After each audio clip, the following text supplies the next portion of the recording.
Take these ideas and kind of apply them to your current space to maybe give you some ideas on how improvements could be made. But we're talking about flexibility, we're talking about merchandising approach for your library materials, talking about collaborative spaces, meeting room spaces, study rooms. So we're talking spaces where you can learn. So I think if you have a snake at your library, that's a win, because the kids always like that kind of programming. But spaces for learning, spaces to create. The nice thing is we were talking about the kitchen that's in the upper level of the public building.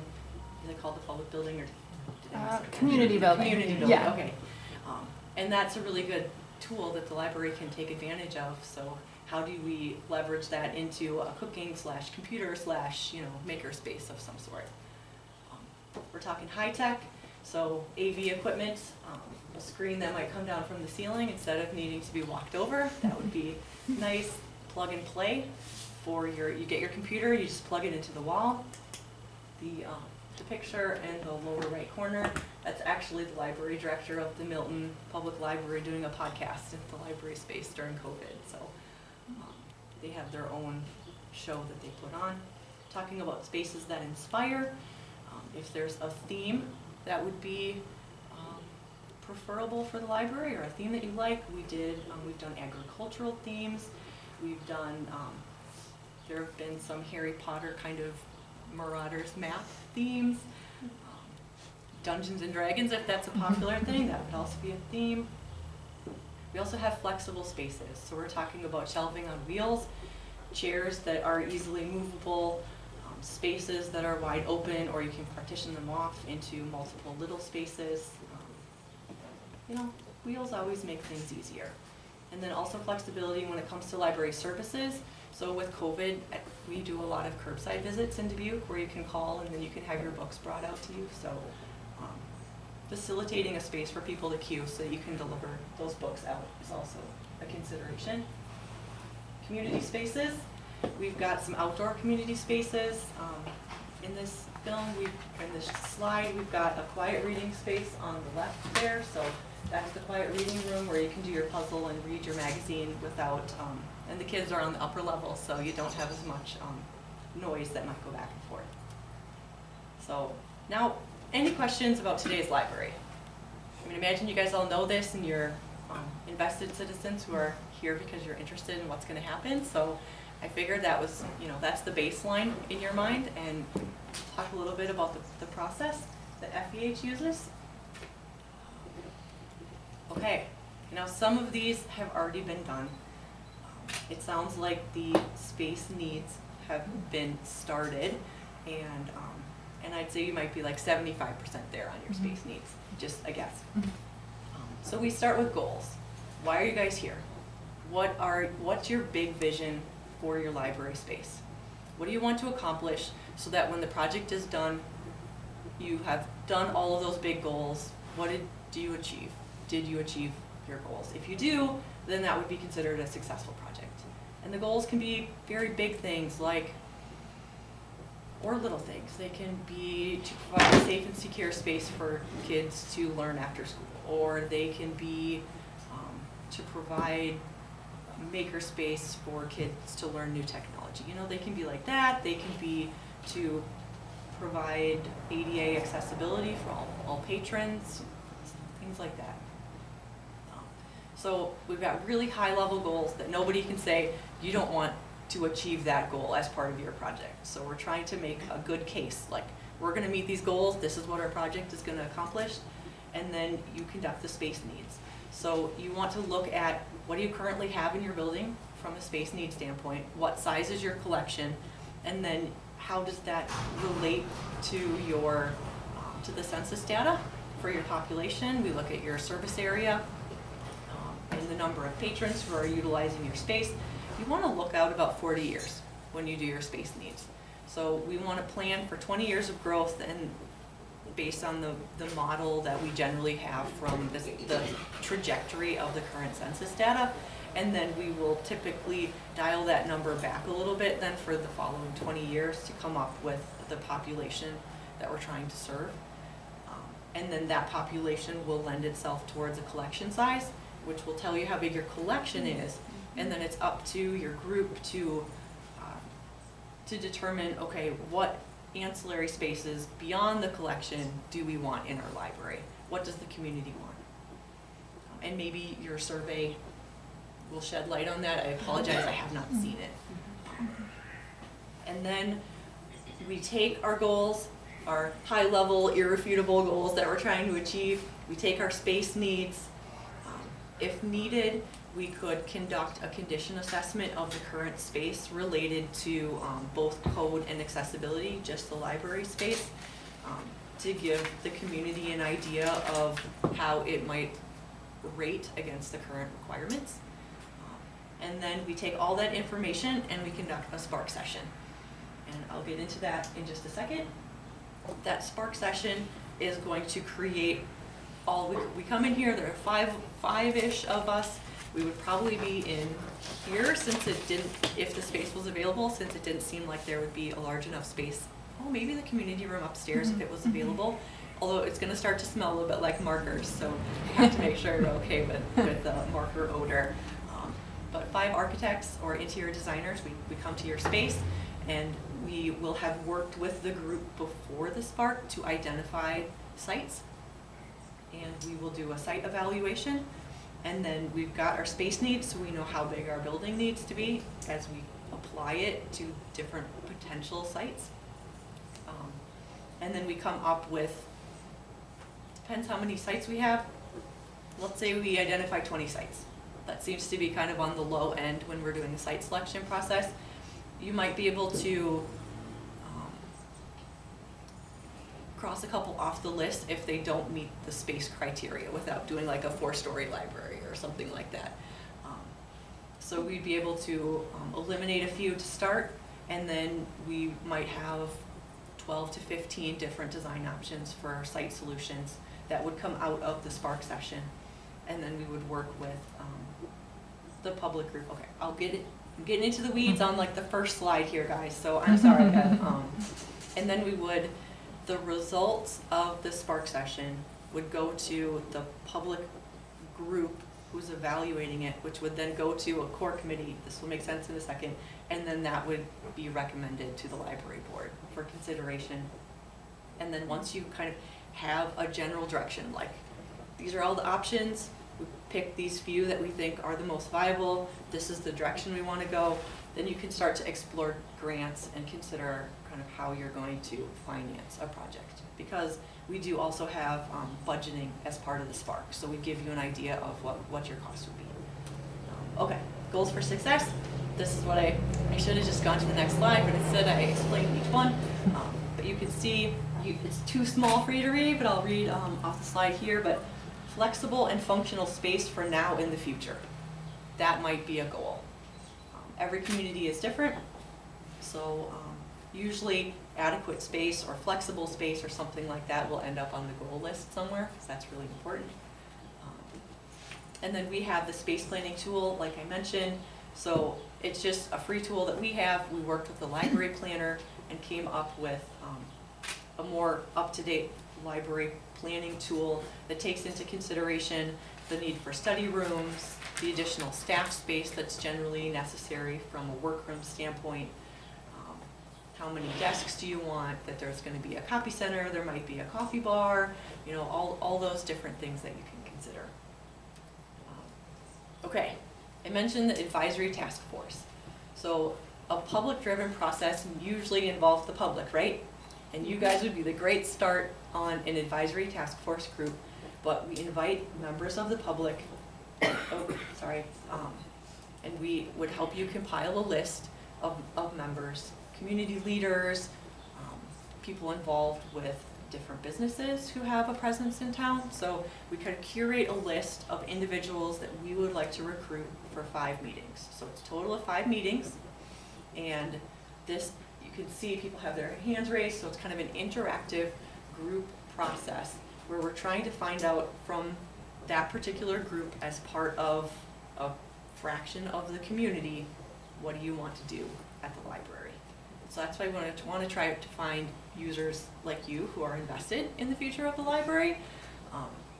But then you also would like people who maybe aren't in favor of doing anything with the library, because if you can get them to a neutral, which is often what happens as we do our presentations and provide them with additional information on how the library that you currently have isn't necessarily meeting the community's needs. If we can get those people to a neutral, that would be a win. So we invite everybody, but we start with a list, and then if anybody expresses interest or they ask why weren't they invited, they are invited, and they are now part of the group. So we recruit an advisory task force, and then the advisory task force, like I said, there are 5 meetings. So meetings number 3 and 4 are at the end of the Spark sessions. So the Spark session is a fancy way of saying this is a design workshop. So it's the individuals from the FEH team would come on site, and we would meet with the public throughout the day, and we would use their ideas to draw concepts, or we would draw our own concepts. So it can be held, we've done hybrid meetings. Now with things opening up a little bit, it comes down to your comfort level as to whether you'd want it to be in person. But you can see here in this picture, we've got Kevin, who's in our office, and he's just sketching. So somebody might say, what would it be if you moved this over here? Or how might this fit on this parcel that you didn't have on your radar, kind of deal. And then we'll find out the information and we'll sketch it up. And then as soon as somebody says, I would like you to show this, and you show this, that's their idea. Like, what a great idea, and then you can tell your friends, and they can come to the Spark, and they can give their input. We put everything up on the wall, we get input throughout the day, and then at the end of the day, as part of the workshop, so we can get kind of community buy-in and get everybody's input. We have pro and con sheets. You can see here, we're drawing, we've got boards up on the wall. The picture in the center bottom is, you can see we use our old sketches and we kind of trace over the top, but we come up with a variety of different concepts.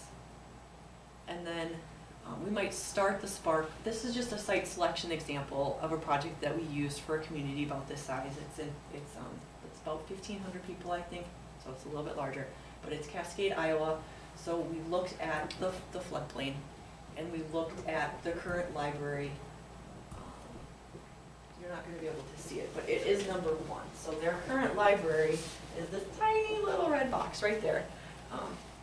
And there was no way that they would be able to meet their space need without going vertical, and that wasn't real feasible since they typically have 1 staff person most of the time. So it's just hard to go vertical. We did come up with a design concept, and we presented it to the group with our other design concepts for our approximately 25 site options that we had. So you can see there's a variety of colored boxes that are throughout the community. One of the criteria that the advisory task force had was that it can't be in the floodplain. So then that nixed a couple of the site options before we even really got started, but we needed the group to tell us those weren't feasible versus us telling the group that they weren't feasible. So we would come up with a map like this of your community. We're looking at open parcels, we're looking at parking lots, we're looking at anything that the core committee or the advisory task force might say is a feasible site, so that we don't miss anything. And if we're not sure, we're going to put it on the list so that we can study it and evaluate it, so that the public can provide input. And if it's not available, then it just, you know, doesn't keep going down the pipe. Any questions on the Spark? Or I do apologize, I intended to bring some booklets with me of the process, and in my scramble out of the office I forgot them, so I apologize. Yes?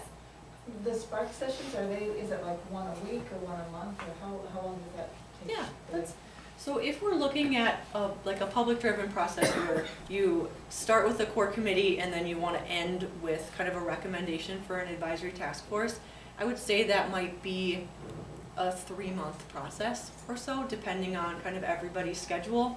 And the Spark session would typically be 2 days in a row around the middle. Oh, I see. Yep.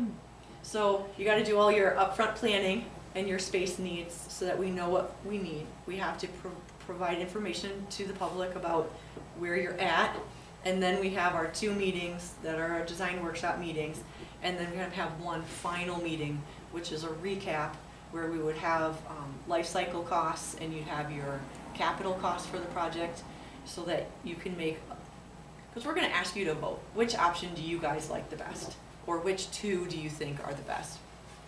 It's really hard to vote if you don't know what it's gonna cost. So we will put costs together so that for that final advisory task force meeting, you have the most information that you've had to date so you can make an educated vote. Yeah. When Yes. you do budgeting or cost, could you do like incremental, like this would be, you know, we love this, but, and it costs probably too much, but if we did the space, is there a way you wouldn't have to, what, build like for the future, like plan for the Yeah. future? Mhm. So, because if we're doing, you know, a long time out, and yes, we're probably never gonna get another building, certainly not. Exactly. And, This is like a once in a lifetime kind of deal, right, guys? So we want to make the most of it. Yep. So you could do, we could do this year, I don't know, 15 or so, and then plan?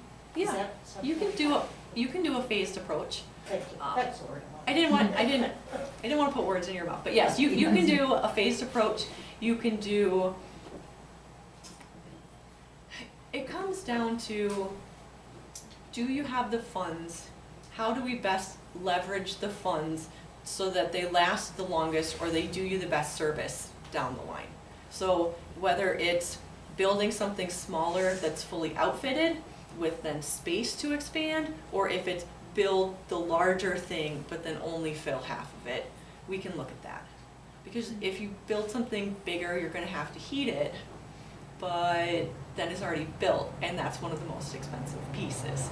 So, or the most expensive piece. And it's easy to have, to get buy-in from community members or to do fundraising for your building project. It's really hard to say, can you help me fundraise, 5 years after you did your project for an expansion or for, utilities or something associated with it. So it's a balance, yes. And we would help you with that, yes. And if the community supports something that then, let's say, the core committee or the library board were to think was too extravagant, then we can facilitate dialing it back too. Yep, there are a bunch of different ways to do it. Yep, good question. Okay, I'm gonna keep going like a steamroller. Okay, here's just an example of cost estimating, and I do realize that it looks nice on my screen, but that's a little iffy, or a lot iffy. What this is trying to show you is, here's your building cost. Here are your site costs. Here are all the costs that you don't think about. Like, you have to acquire the land, or there are legal fees, or you have architectural fees. All of those things are outside of these. I guess it is just hard to read. But there's, depending on your site, there would be a site survey that you would have. There would be subsurface investigation to see how structural would work. There are just a lot of things that we want to arm you with the information so that you can properly budget and not have any surprises. Nothing is worse than thinking you got everything covered and then, oh, there was this particular item that wasn't on your radar. Well, we try to put it on your radar so that you can then budget for it. And then, bless you, with the current building climate and the way that prices are going, we do recommend a robust contingency so that you do have a certain percentage of dollars just kind of available, because things are gonna flex in their pricing. And usually by flex, I mean get more expensive. So we've done our 3-month process. We did our Spark workshop, came up with a concept that the public said, yes, we like this, or we narrowed it down to 3. And then I guess you could choose the highest cost one from a fundraising standpoint. Usually it's easiest to fundraise if you have a particular concept that you've narrowed it down to. And that means that usually by the time you do the feasibility and campaign planning, you have a site, you also have a memo of understanding or some sort of agreement with the property owner that, or a right of first refusal, something like that. I'm just presuming we would be talking new site. I don't want to if that's incorrect, that can totally change. But then you would conduct a fundraising feasibility study. So we do a fair amount of work with the Sweeney Group. So they would then determine how much you might be able to fundraise locally. And then it kind of goes back to the group. You do a fundraising feasibility study. You would consider if you do have to do fundraising, is that going to be done by library staff? And then what is that going to add to their workload? Do you need to hire a consultant to do the fundraising? How might this coordinate with your municipality and their budget and kind of how their funds are administered, if there's a capital improvement plan or something like that that the library would need to tie into. And then with the Friends group, it's a 501c3, right? Mm-hmm. Which is super exciting because that's how you do your fundraising. And that's really, really important. And a lot of people, when they give, they look for that 501c3. So that's really, really forward thinking and good of you guys to have that under your belt. This was a slide that we had at the WAPL presentation, but there are a lot of fundraising ideas, and there are ways that you can be creative. So there's the 100 women. I don't know if you're familiar with that, but it's typically 100 women, and each of them pledges $1,000. So that would then kickstart your campaign. That would be a pretty nice, initial chunk. If you could find, if there would be 100 people, 100 women, I suppose, not just people, in the community who'd be willing to be part of that. You can do 50 women. It can be a different number. But typically, donors for a project would get recognition in some fashion. So you can do names on a vintage card catalog. You can do names on patio pavers. There were a lot of books that were out for sale as part of the Friends sale from last weekend, so I'm hoping that was successful. Yeah, I'm betting that was successful. I'm hoping everybody came out for that. Although it was rainy in Dubuque, so I don't know if the weather was against you. Saturday wasn't great. Saturday wasn't great, okay. And then you can do, we went to the Sun Prairie. I know it's a little bit of a different community, but Sun Prairie Public Library, they held a walk-run. So people registered, and then FEH gave out popsicles at the event, and so it was a fundraising thing. Or an author fest, so authors are, I would say that you should get Peglet the Deaf and Blind Pink Puppy, but he's in Connecticut, he's kind of my favorite, so I follow him on Facebook, and then he does little author face stuff. But if you had a little, if there was like a dog or a cat involved, I think you would have a successful author. Well, that's just in my opinion. So. Noted. Or maybe a snake, I don't know. It's iffy.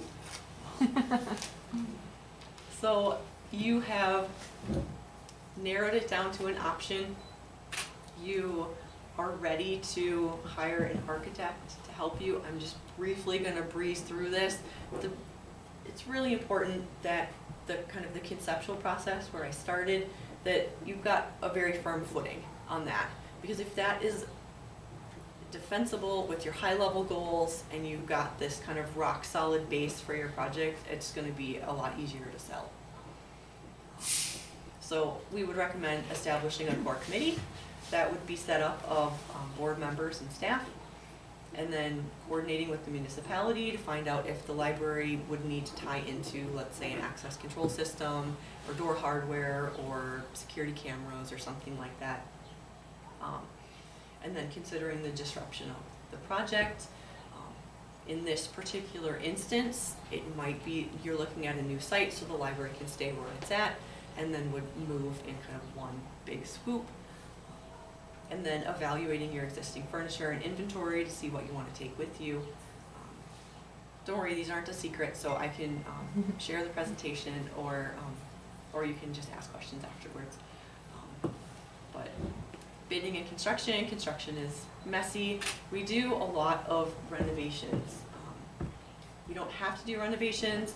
I like doing new buildings. It's just oftentimes due to either site availability or budget constraints, or the public has an emotional tie to the Carnegie Library that's currently being used. It can kind of go all different directions. Bidding and construction is its own kind of separate animal. I don't know if anybody here is in construction or if you have experience, but I'm sure you back me up in saying it's kind of crazy. I was just gonna show you, this is kind of a sketch that would be generated at the Spark. So at the Spark, we would have a site parcel, and we would, you can see, this is, I believe this was the Benton Library and Community Center. So this is the library proper. You've got a shared lobby with an entrance from both ends, and then this was, they wanted a village component, so it had the police and kind of village on one side and then the library on the other side. So that's always fun when we get to kind of bundle things together. And then you can develop, if you want, from a fundraising standpoint, some renderings of an exterior view. People can get really excited, so you can, this sketch, okay, I find this sketch exciting, but not everybody is able to visualize it quite like I can. So sometimes it takes a rendering or a nice 3D sketch to help people who are thinking about donating to the library, or you're trying to just get momentum for the project. You can create something like this. And then I just have a couple library projects of what we have done. So this is the Milton Public Library. It is one of the more contemporary libraries that I've done. It was in an existing building. The library was on a single level, and then when the city administration moved to a new building, they were able to move upstairs. So they have an agricultural theme, so you can see they have little barn animals all over the place. And this is the children's area with lots of color, and all of the items that you see kind of in the center of the space. I don't know if we can see my cursor. Those are all flexible with wheels. And here's just a view, giving the building, it was an old college, giving it its identity. We kind of created this corner tower, gave it the library sign to make it say, okay, here's the library. They have a 24-hour vestibule, and then they have book lockers in that vestibule, so anybody can come at any time to check books out at their locker. It really comes down to your comfort level with offering a 24-hour lobby, because everybody has a different threshold of if that would be viable in their community. This is the Eager Free Public Library. You can see just on the right this little roof form here. I didn't have my laser. This is the original Carnegie Library here, and we wrapped it with a fairly sizable 2-level addition.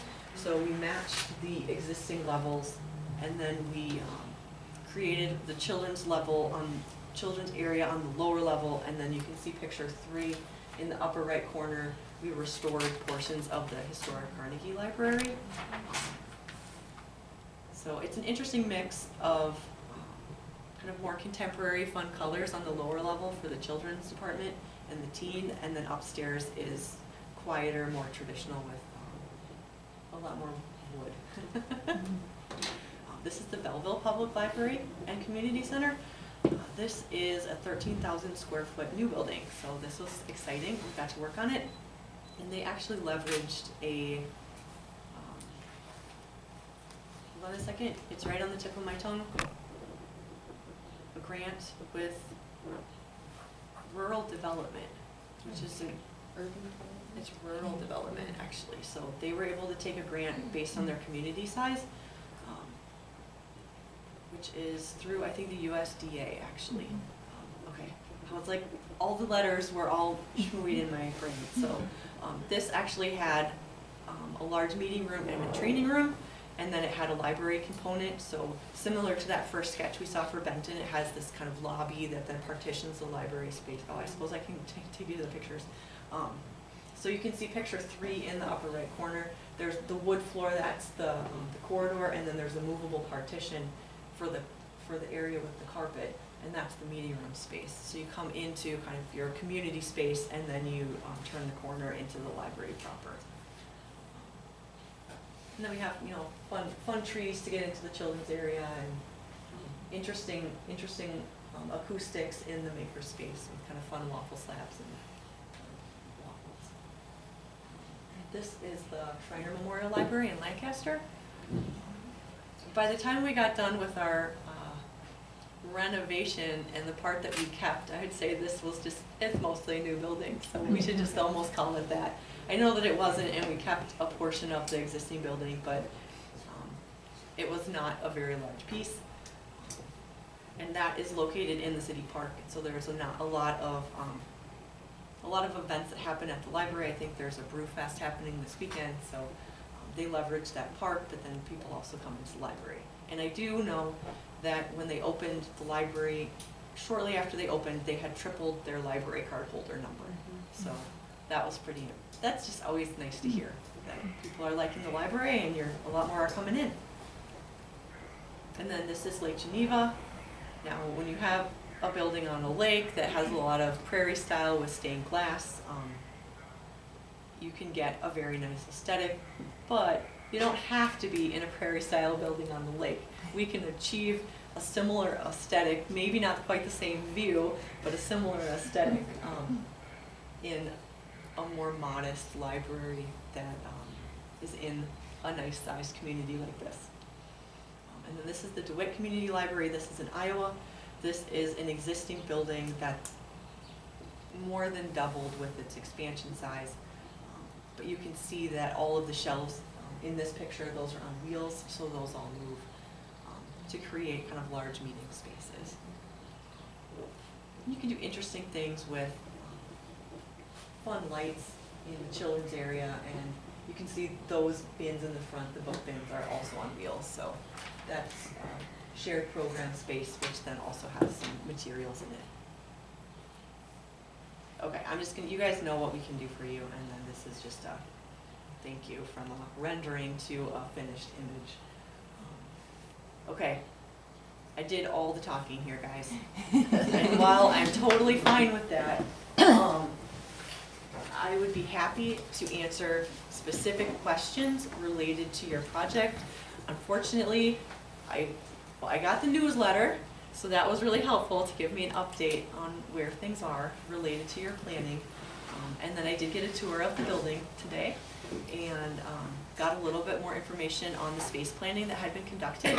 So I am coming in, I mean, you guys are the experts, and I might be an expert on my things, but it's not the same as yours. So what questions do you have for me about what we might be able to offer or about your process? I'd say you're at a really good point to kind of re-engage, put together that advisory task force, and move forward with some concepts. But what do you guys think? Yeah. We're fighting for the questions already? Maybe you can advise us a little bit on how you go about putting together that advisory task force. A little more nuts and bolts on it. Yeah, oh, that's a great question. It comes down to the personal ask by this group here, or by the core committee group, or if you guys are the core group, this is a great group, and I'd say let's go for it. The group will strategize on who should be asked or who would be asked, and then we compile a list of emails. We'll help you with the correspondence, like there's a letter that would outline that it's a total of 5 dates. The meetings will be no longer than an hour and a half, so you can really kind of limit people's involvement, because nobody wants to say yes to an open-ended thing that might go forever. I mean, maybe you do, and that's fine, but also really limiting it, knowing that people's time is important. So we would help you with a list of how to ask, and then we would provide you with agendas for each of the meetings, and then we would request that this group kind of divvy up the list of names that have been developed on who should be contacted, and then either call or do an email or something that feels like a specific personal ask instead of my constant contact email that just sends you something that you might delete without reading. So it comes down to somebody in the community asking somebody else to be part of the team. Yeah. Is that enough? Oh, yeah. Okay. How big should this committee be? The core committee or the task force? Because the core committee advises us and gives us interpretation of kind of what comes out of the advisory task force meetings. Okay. Because the advisory task force might say, okay, this is a deal breaker or something. Well, the core committee might say, well, you know, that's important, but it might not quite be a deal breaker. So the core committee is typically, well, if I look at this group, it's a little large for a core committee. It totally can be. You make the rules. This is your project. But this might be a core committee, and then the advisory, well, maybe, I'm not sure who all are staff members here. I know there's one, two, okay.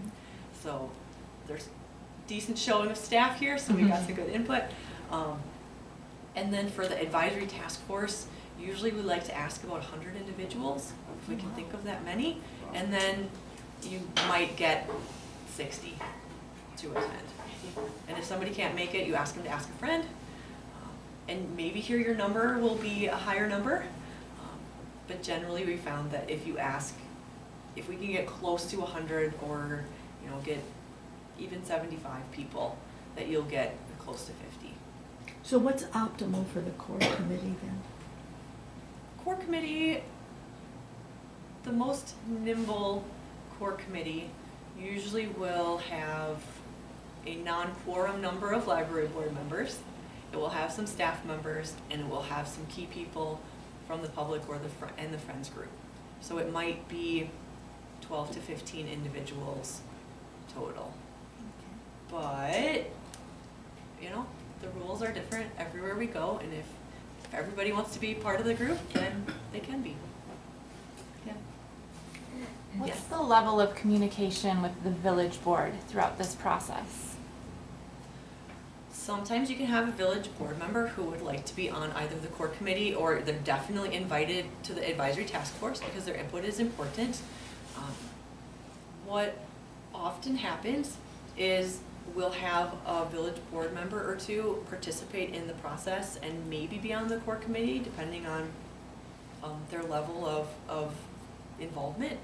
And then we will do a report to them at the end, like a presentation of kind of the whole process, to fill them in on what happened and where things are. Yeah. So we present at the end. We can and generally would recommend that we would present to both the library board and then to the village board or council or whatever it's called. Yeah, they need to be in the loop. We need their buy-in, and we want them to want the project too, so it can happen. Yeah. How much do we, my vocabulary, I'm getting old and I have no That's okay. much of a call thing, well, whatever. Anyhow, how much, we're gonna need help. I mean, so how much of this is expected, can we do volunteer-wise? I think we've done good with the friends and some of the other things. Yeah. But when do we need to invest in professional help? I think that's what I'm asking. Okay. And then how much would that, and how much would it cost? Well, I don't mean you don't. No, that's okay. It seems to me that you guys have done a lot of work yourselves, and it's a lot of work to try to maintain the momentum on a project like this. And so oftentimes when we can have public meetings and we can have a design workshop and you can bring people in to come up with new designs and get additional public input, that can really get people excited. And I would think that it's up to you on when you would start something like that, but it seems like you're at a good point. I don't want it to seem like I'm self-serving and saying, well, yes, please ask me to join the group. This sounds like a fun project, and I would just be really excited to explore all the different options that are out there. And I don't know much about your, if there has been any site review process trying to find site locations. It sounded like there had been some, and that people might need an outsider to come in to kind of stir the pot a little bit and see what's out there. So I would think that when you're ready in the next 3 to 6 months, that would be something. I would probably say in the 3 or less, but it comes down to everybody's schedule here and what other things are going on in the community, and people's availability in the summer is always iffy. So unless you know all the advisory task force members and they're already in, that schedule can be it can be stretched, it can be compressed, but I would think starting around the fall at the latest would be, because it's already June, isn't it? Starting in the fall would be school year starting, get more people involved. Yes. How does payment to your team or whomever, how would that work? Like, is it throughout the process? And what does it look like to get that ball started? Well, since I'm on camera, I'm not sure I want Okay. to say what my fee is. That Um, makes sense. So we generally have kind of a menu of services. So the first thing would be if you wanted a condition assessment. And then we would, as part of the project, we would evaluate your space needs and make sure that what you have in mind matches what you're saying that you want, kind of deal. And then we would conduct the public-driven process, and that's a fairly sizable chunk because it's 5 architects for a few days coming in. And then sometimes, now it sounded like you had done a community-wide survey, and I don't know what the questions are, but sometimes at the end of our public-driven process, depending on how many people participate, you can issue a community-wide survey to get input on the design solutions and the budgets, kind of see how many people participated in the process, and if you had 50 people attend your advisory task force and you felt like that was a really good group, maybe your community-wide survey could reach 250 people. And then we could say, well, we got this information from the task force, and then we went to the public and we got further input, and that can give your recommendation a little bit more oomph, I guess, when you take it to the village. To say, we've got input from this many individuals, the community would like to see this size, they would like to see it here, they like this concept, this is the budget, how do we make it happen, kind of deal. So those are kind of the 3 key pieces. I do have a proposal with those numbers. I can leave those for you to look at. I just would prefer not to say it if you don't mind. Absolutely understandable. But yes, more questions. Yes, sir. You got good questions. Who do you usually contract with when you do those services? Is it the library board, or is it like the Friends of the Argyle Public Library? It can be either. Sometimes it's the municipality, so it could be whomever wants to write the check. But then it also comes down to, if there are Friends dollars involved, a lot of times those dollars stay in the Friends accounts, and then there have to be an agreement that they get transferred somehow to the library or to the municipality. So I tread lightly when it comes to how those funds are moved, because everybody has emotions on how the dollars work, but it could be with any particular entity. It could be the library, it could be the Friends group, or it could be the village. Okay. Yeah. Yes, sir. Hi, Hi. thank you for being here. Well, yeah. I wasn't clear on whether your group assists with site selection or identifying potential sites. And I don't know, was your team involved with the Benton Yes. Library? Yep, that was us. Because I was very impressed with that. That's a community of similar size, I Yeah. think, to Argyle. Yep. And I think you guys came up with like 26 potential sites. We And- totally and did, Which yeah. was very impressive to me, because Yeah. I think we've kind of been looking around the community going, well, maybe there, you know, and I think that's, Yes. you evidently come in with the ability to look and Yes. say, we can do something with this space. Since So we- that would be yeah. good. Since we don't know all the residents of town, it gives us a slightly different perspective than you might have when evaluating the different buildings. Now, I do know in Benton, a few of the property owners were, found out that their parcels were part of the design concept, but those were simply sites that didn't make it past the first day. So you do your drawing, and then you find out more information, and then you just sort of switch your focus to different sites and keep going. So we do facilitate the site identification, and kind of the design workshop would use those selected sites. Thank you. Yep, yeah. Yeah, Benton is, you had that library board president come? Yeah, Yeah. Michelle. Yes, we did. Michelle, Mhm. yeah, About okay. Mhm. Yeah, so this would be a similar process, but it would be tailored to kind of your group size and what is best for the community in terms of meetings and locations and stuff. Yeah. Thank you. Mm-hmm. It's always kind of nice to have an unbiased person come in that hasn't lived in the community and give us their idea. Yep. Because it seems like things just kind of blossom, and all of a sudden, here it was right before your own eyes, and nobody realized it until we had somebody, like an architect, come in and show us what it can look like and how it can serve us. So And then if somebody is miffed about the site, you say, well, the architect picked it. I like that, Christy. So you do have we act a lot of times as a buffer. So I don't have any preconceived notion on where you should go and how big your building should be. My goal would be to work with you guys to come up with the best solution that is the best fit, that also is a reasonable budget.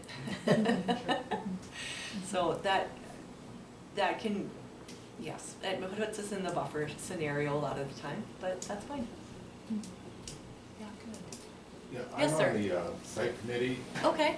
and right now, it feels like we're kind of at a standstill.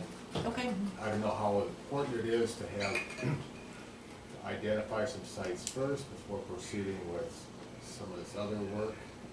Okay. But it feels like we need some sort of direction before moving forward. Okay. A lot of times, there might be some open parcels of land that are easily identifiable, and then we come in, and then we're like, ooh, but what about this, or what about this, or what about this? And so, if you were to start with a handful, that would be a decent start, and then we put our heads together with the rest of the group, and then we start asking some of those questions on, have you considered this, or what about this? I saw a for sale sign, or a for rent sign, or something like that. Then we can help you garner more site options. It sounds easy, it's not nearly that easy, and I know that it can be really difficult to identify those sites. Yeah. I feel like there's more to your question, or I didn't answer it quite as No, I'm just looking for a reason or a place to start. And so identifying those sites, that would be brought to the task force or the core committee, or? started the core committee. Start with the core Yep, we started the core committee, and we come up with some sites, and then we bring those sites and other ones that we have thought of to the advisory task force to then ask the broader group what ones they have. And we don't like to eliminate them right away, so we'd rather just keep building our number and then discard them maybe after the first day of the Spark workshop kind of deal, or after the advisory task force might have some minimum criteria that they want to apply to site selection that might then eliminate a few. That helps. Okay, good question. Yes? Something I wasn't quite sure of, once you have the potential sites and we, at what point do you do all of the budget analysis? Is that done before it's taken quite a bit further or a little bit further? Or at what point is that done? Do you do it on like all of the potential sites that we don't cross off, or? Okay. Oh, you That's do? a really, Okay. no, I was just like, that's a great question, and thank you for asking that so that I could clarify. We will do budgets typically the second day of the Spark. So after lunch on the second day of the Spark, our cost estimator, who also is the president of our company, so I like to call him the cost estimator, he'll start the budgets. And we will start with the concepts that, thank you, have generated the most comments. So we have those pro and con sheets, so we're asking for public input. We'll hear from people at the first advisory task force. Based on that input, we will start with certain, like the forerunners.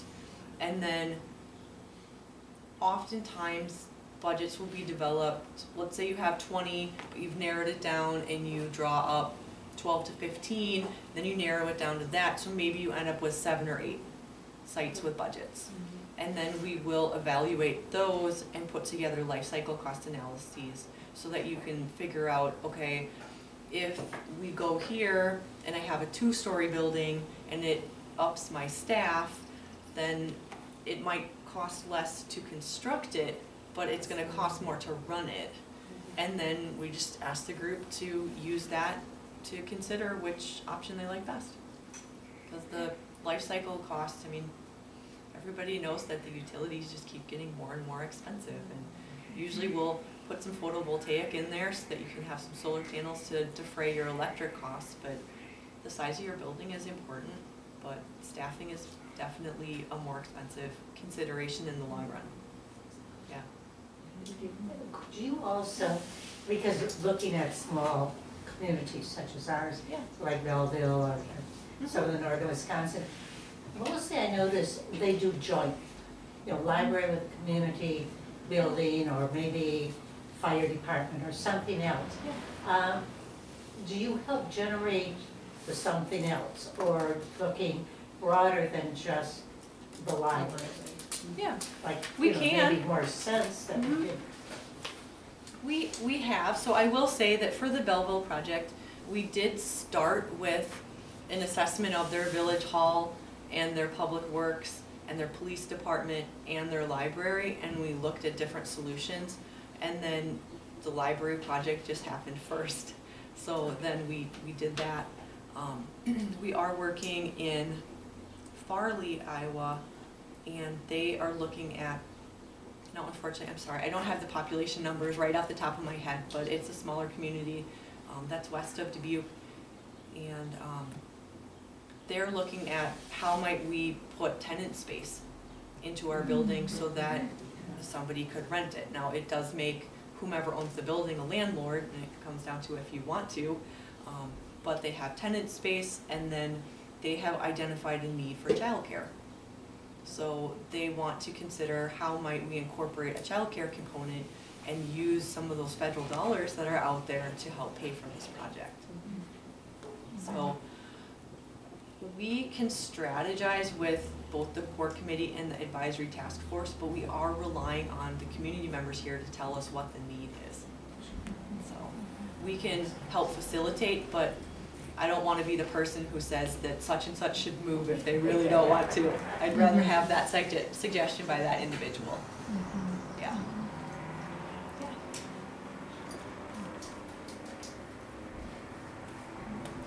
Any more questions? Yes, sir. This core committee, there's a building committee underneath the library board. Okay. Could that be the core committee, or is that the good start of the core committee? And it's this whole group, right? Well, a lot There's of a the few people here missing. are. There's a few missing, There's okay. about 15. Okay, today. yep, that's what your newsletter had said. So 15, we probably don't want to go over 15. So then the only consideration is, are there members of the core committee you would like to include, and would that shuffle some of the members of the 15?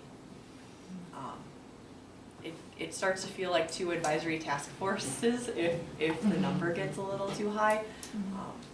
But I also don't want to tell anybody here that they can't be on the core committee, because this is, I mean, you showed up here tonight to show your support for the library project, but I would think that 15 or so would be a maximum of the core committee.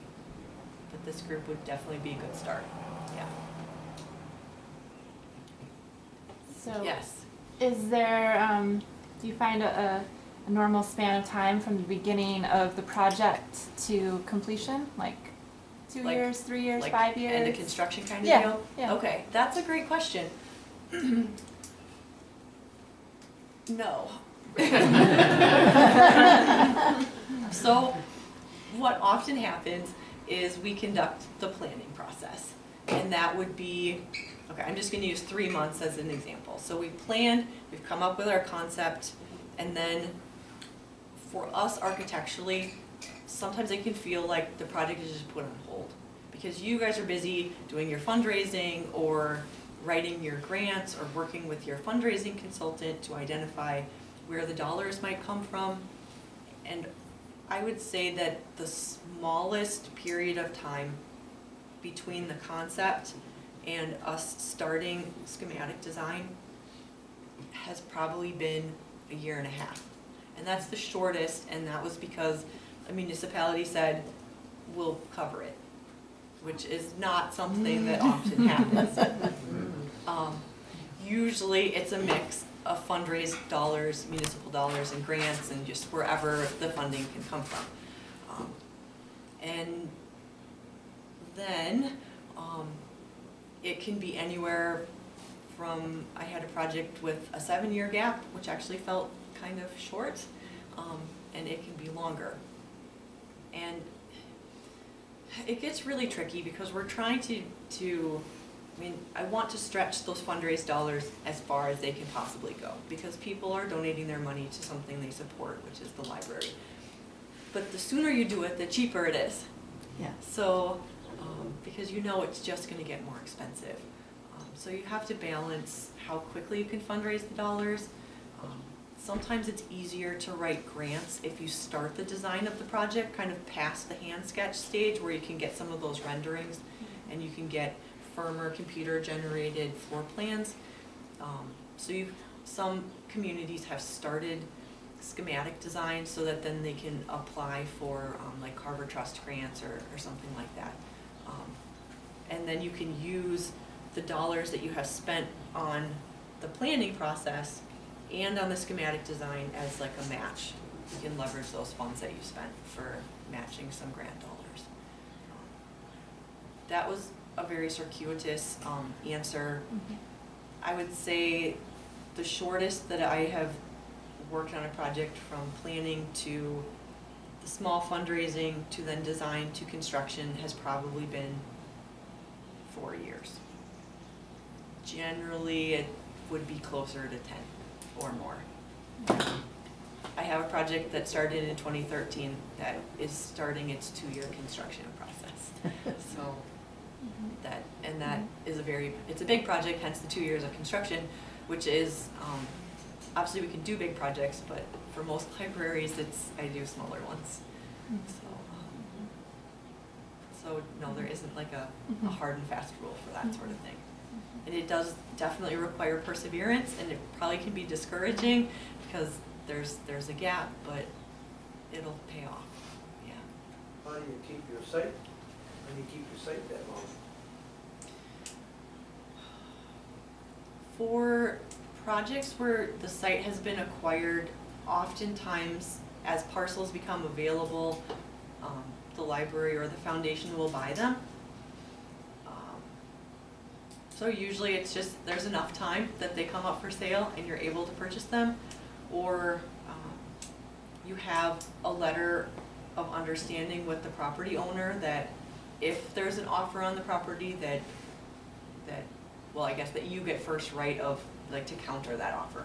There's a legal term that I don't remember. Yeah, right.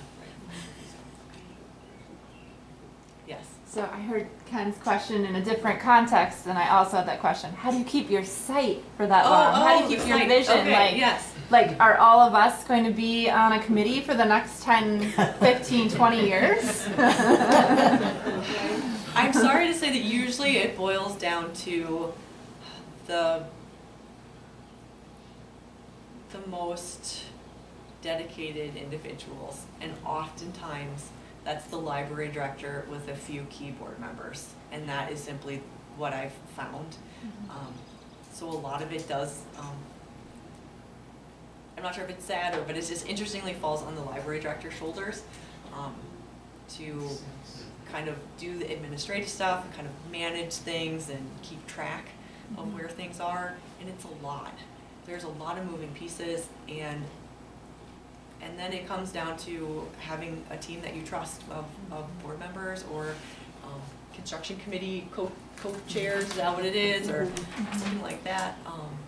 And then having, I would like to say that FEH is not radio silent during those years that you're fundraising. We're available, we can provide you with additional materials, we can give you presentations if they're helpful to kind of run people through the process. We are available. So we can be available at a targeted, in a targeted way, so that it's not just you doing all the work, but definitely it's just a few dedicated individuals who can like see the vision, which might sound kind of overwhelming, and I'm really impressed that a group of this size came out tonight to listen to me talk for like an hour. But that means that you have vested people, which is going to then lighten the load of just a few people. That was kind of a sobering. Let's not end there. Can I have another question? So we don't end on the sobering reality. In your experience, is based on library renovations or builds Mm-hmm. to get a kickstart and get people excited. What has been the best kickoff to get it going? Do you, you know, if they had some kind of a slogan, or they had some kind of a book signing, or what was it that took place that really caught your eye and really took off? Well, things do really well if you can get an initial lump sum from a group of people. So I will say that I'm working on a project, and the foundation worked very hard, and they're like, we have a goal of $1.5 million that we're gonna raise for this project. And their initial donation, I believe, was from the 100 women. And so you get the 100 women, and you get that $100,000, and that's like you get 100 individuals who show their interest and their passion for the project, and then you have that's probably the most straightforward Okay. kind of momentum booster, is Mhm. something like that Mhm. as a starting point.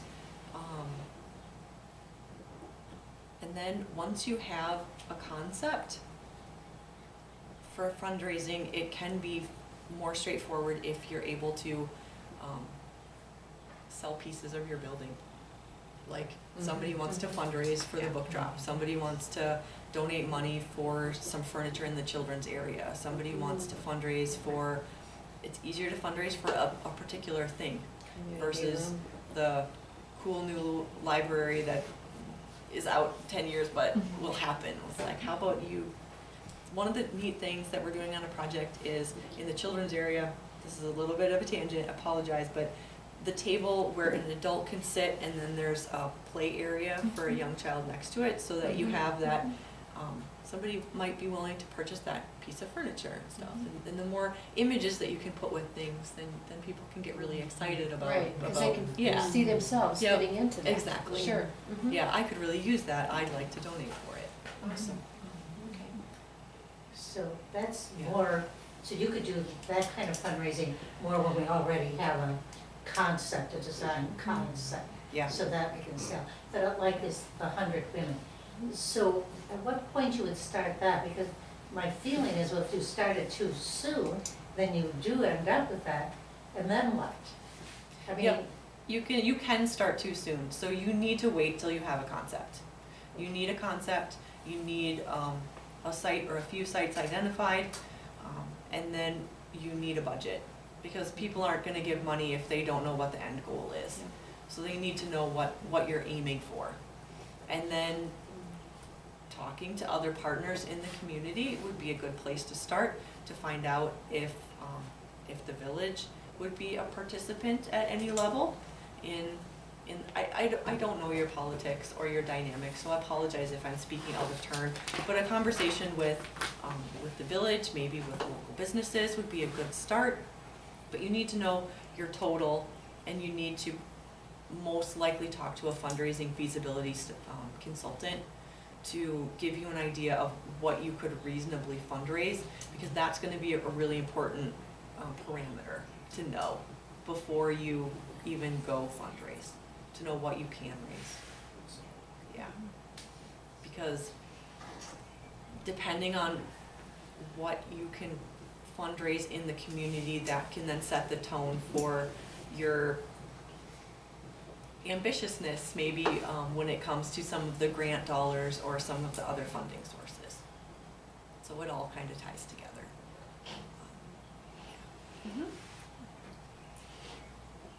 Oh, I thought it was a hand in the back there. I got excited for a second. Okay. Anything? Yeah. I do. Okay, what did you think of our little list? I thought that you were very efficient with your space layout and that you got a lot of materials in there. I really do. Yeah. And I really liked the water wall into the children's area. I did. Yes, I thought that was great. I really like the building code, and so I think that makes me a nerd. I did identify some items of concern with your building related to combustible materials next to equipment. And there were some accessibility concerns as well. But you definitely make a lot of the space that you have. So I think that is impressive, and I would say libraries are very good at that. You might be given this tiny space, but you can do a lot with it. So it's very impressive what you've managed to do. I do have some concerns on the space, but that's just because, you know, the nerdy architect stepped in and was like, ooh. But that's just, it happens everywhere. It's not specific to your library. A lot of libraries are trying to make do with less space than they need, and stuff has to go somewhere, because you don't want to buy new stuff every time. So, yeah. But I thought it was charming. And I did like your, I did very much like the newspapers? Yeah, the newspapers. Yeah, the big books with the newspapers and the fun red table and stuff. I thought that was neat. Yeah. And that you have community members who find value in having that housed there, and people who want to check out those materials, I thought said a lot about the community in a good way. It's really fun to look through some of those old newspapers if we're doing a research for someone, and then we just get sidetracked. Oh my gosh, that's really cool. Or, Oh my gosh, yeah, I would never get done with it takes that. forever to get through something like Yeah. that, and then just, you get so interested in what. Yep. Yeah, you can go down the rabbit hole. Yeah. Yeah. Any more questions? Okay. I just want to thank everybody for coming out. I hope that it made sense and that you are leaving a smidge wiser than when you got here. I do have, oh, I'm not done yet. Okay, I got booklets. Because everybody wants a handout, right? This is a crash course in our site selection process that I went through. So it's the site selection crash course. It is the Spark. So this is, it has information about the Spark. And then it has your path to the design planning process. It's like a little game where you start, you start kickoff meeting with the core planning committee over here, and then you end with a finalized report after core planning committee meeting number 7. So this takes you through the process. If it's highlighted, these are items that coincide with the Spark session. So if you want, everybody can take this. I brought 30 copies, so I should have plenty if you'd like to take more than one. And then our experience is on the back if you want to look up any of the libraries that we've worked on. But this will be a little reminder of what we talked about today with some targeted points for site selection and some of the elements that I think you guys are looking for. So, yeah. Thank you. I do not know.